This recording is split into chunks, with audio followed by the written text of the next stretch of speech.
이 세상의 사람들은 참 노래를 좋아합니다.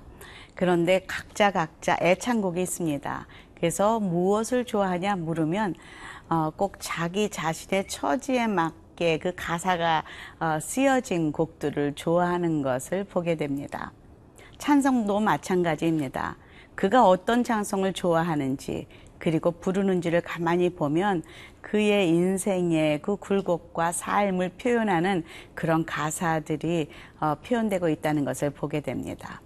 오늘 이사야도 자신의 노래를 부르고 있습니다. 그리고 그 가사는 이사야의 신앙의 고백입니다. 한번 들어보시죠.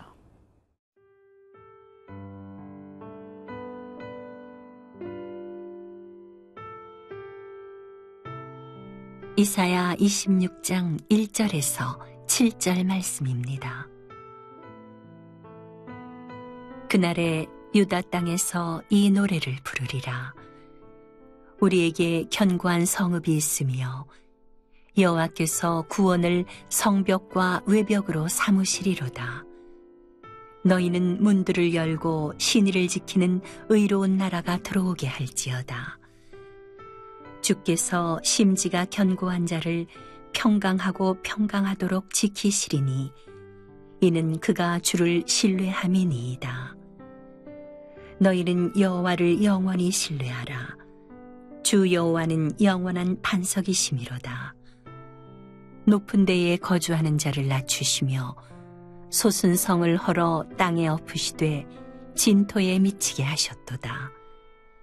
발이 그것을 밟으리니 곧 빈궁한 자의 발과 곤핍한 자의 걸음이리로다.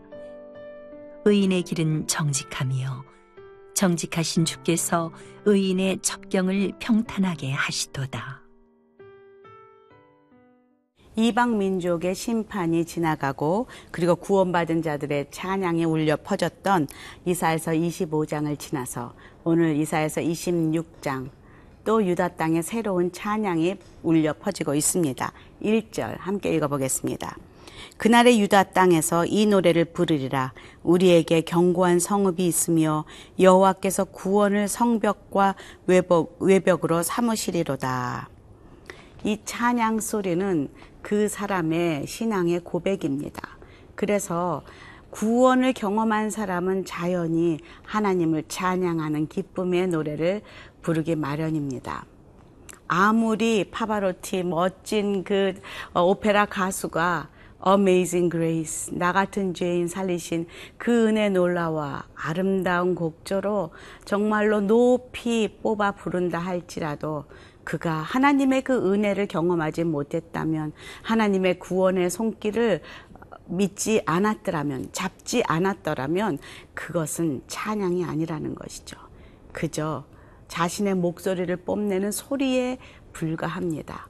그렇지만 저 시골에 정말 음도 하나도 맞지 않는, 그렇지만 그 주님의 은혜에 감격하여 부르는 나 같은 죄인 살리신, 고백하는 어느 한 할머니의 찬양은 하나님의 보좌를 움직이고 하나님의 마음을 흡족해 하는 귀한 기름 부으신 있는 찬양이라는 것이죠. 그러기에 구원을 경험한 사람들이 자연스럽게 나오는 것은 하나님의 이름을 높이는 찬양입니다. 출애굽기 15장에 보면은 그 홍해를 건너고 그 죽음에서 생명으로 건너온 많은 이스라엘 백성들이 그 미리암과 더불어 가장 먼저 표현한 것이 바로 찬양의 예배입니다. 함께 소고를 들고 그 원을 그리며 외칩니다. 하나님을 찬양하라. 구원의 하나님을 찬양하라. 말과 그 탄자를 바다에 가두시고 우리를 구원하셨다 외치며 그 사건들을 높여드리는 그 찬양, 그것이 구원받은 자들에게 자연스럽게 나오는 고백이라는 것이죠. 오늘도 이 유다에 울려 퍼지는 이 찬양은 하나님이 누구신지를, 그리고 어떠한 일을 하셨는지를 고백하는 찬양입니다. 보니까 견고한 성읍이 있으며 여호와께서 구원을 성벽과 외벽으로 삼으신다 라고 말하고 있습니다. 기억하십니까? 어저께 25장 2절에는 그 완전히 잘 만든 든든한 성읍을 돌무더기로 견고한 성읍을 황폐케 만들겠다.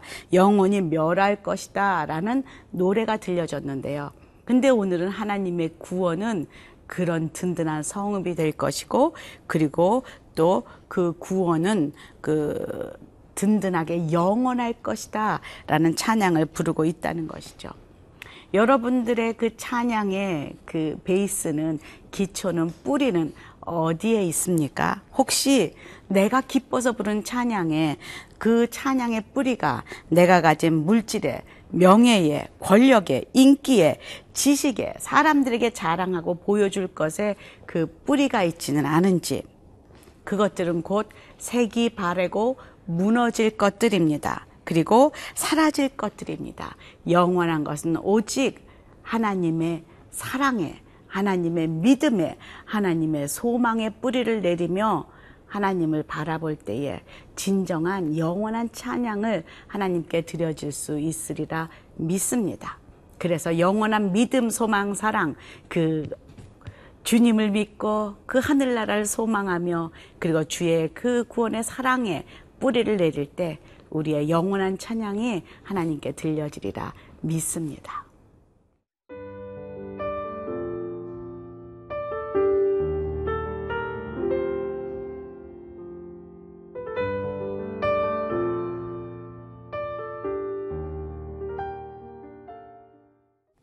이 찬양을 부르며 구원의 문에 들어가는 그 백성들과 나라들은 유다 백성뿐이 아닙니다. 한번 2절 보겠습니다. 너희는 문을 열고 신의를 지키는 의로운 나라가 들어오게 할지어다. 의로운 나라, 신의를 지키고 믿음을 가진 나라, 하나님만이 영원하시다라고 믿는 모든 열방들이, 이방을 포함해서 모든 사람들이 다 그 구원의 문에 들어올 수 있음을 지금 말하고 있습니다. 그리고 그 들어온 사람들에게 얻어지는 그 귀한 선물이 있습니다. 그것은 바로 3절입니다. 주께서 심지가 견고한 자를 평강하고 평강하도록 지키시니 이는 그가 주를 신뢰함이니라. 주님을 신뢰하고 그를 주로 고백하고 하나님으로 바라보며 그 문을 들어가는 사람들에게 똑같이 동일하게 경험되는 것은 바로 평강이라는 것이죠. 그것은 상황과 상관없는 하늘에서 주는 평강입니다. 요한복음 14장 27절에 평안을 너희에게 끼치노니 곧 나의 평안을 너희에게 주노라. 내가 너희에게 주는 것은 세상이 주는 것과 같지 아니하다라고 말하고 있다는 것이죠. 세상은 내가 무엇을 가졌을 때, 이뤘을 때, 그리고 뭔가 상황이 그렇게 되었을 때에 평안하고 평강을 느끼고 기쁨을 느끼지만, 여기에 이 평강은 상황이 하나도 변하지 않았지만 하늘에서 주는 질과 출처가 다른 하나님의 평강이 너희에게 임할 것이다 라고 말하고 있다는 것이죠. 영어로 보면 perfect peace라 이렇게 기록하고 있습니다. 요즘 얼마나 우울하고 공황장애로 또 정신적인 스트레스로 육신의 어려움도 호소하는 많은 사람들을 우리가 주변에서 볼 수가 있습니다. 약물의 치료가 얼마 정도의 도움은 되겠지만 그들을 진정 평강으로 이끌 수 있는 것은 아무것도 이 세상에 없다는 것이죠. 진정한 평화는 하늘에서부터 오기 때문이죠. 그들이 하나님의 그 평화의 하나님, 평강의 왕 하나님을 만날 때, 예수 그리스도를 만날 때 그에게 진정한 평강이 찾아옴을 믿으시는 은혜가 있기를 저는 아프고 힘든 자들에게 정말 간절히 간구합니다. 여기서 4절 한번 읽어볼까요? 4절에 보니까 너희는 여호와를 영원히 신뢰하라. 주 여호와는 영원한 반석이시다 라고 말하고 있습니다. 영원한 반석은 흔들리지 않습니다. 그곳에 뿌리를 내릴 때 상황과 상관없는 든든함이 있다는 것이죠. Trust in the Lord. 성경은 늘 말합니다. 내가 모래 위에 집을 짓고 있는가? 든든한 반석 위에 집을 짓고 있는가? 만약에 우리가 우리의 집을, 우리의 생각을, 우리의 모든 그 인생의 일들을 모래 위에 세상에서 주는 것들의 뿌리를 받고 있다면 어느 땐가 흔들립니다.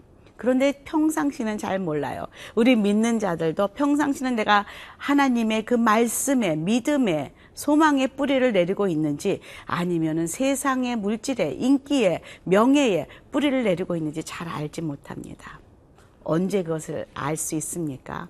내 인생에 돌무더기가 떨어졌을 때, 풍파가 왔을 때, 환란이 찾아왔을 때, 물거품이 빠졌을 때에, 그리고 심판대 앞에 섰을 때의 죽음 앞에서 우리는 두 가지를 고백합니다. 다윗처럼 여호와는 나의 목자셨으니 내가 부족함이 없었습니다. 나에게 참 평강을 주신 하나님 때문에 내 잔이 넘칩니다 라고 고백하는 그 사람이 있는가 하면, 모래에 뿌리를 내렸기에 헛되니 다 헛되다 라고 고백하는 그 솔로몬의 고백이 갈라지게 된다는 것이죠. 오늘도 영원한 반석이신 그 하나님 앞에 우리 모두 나아가 그분의 그 말씀의 뿌리를 내리고 든든하게 서 있는 저와 여러분 되기를 간절히 축원합니다. 함께 기도하겠습니다. 하나님, 오늘도 주님의 이름을 높이며 찬양합니다. 평강이 주께로부터 온다고 하셨사오니 제 평강을 주님 앞에서 찾습니다. 그리고 반석인 주님 앞에 나아갑니다. 예수님 이름으로 기도합니다. 아멘.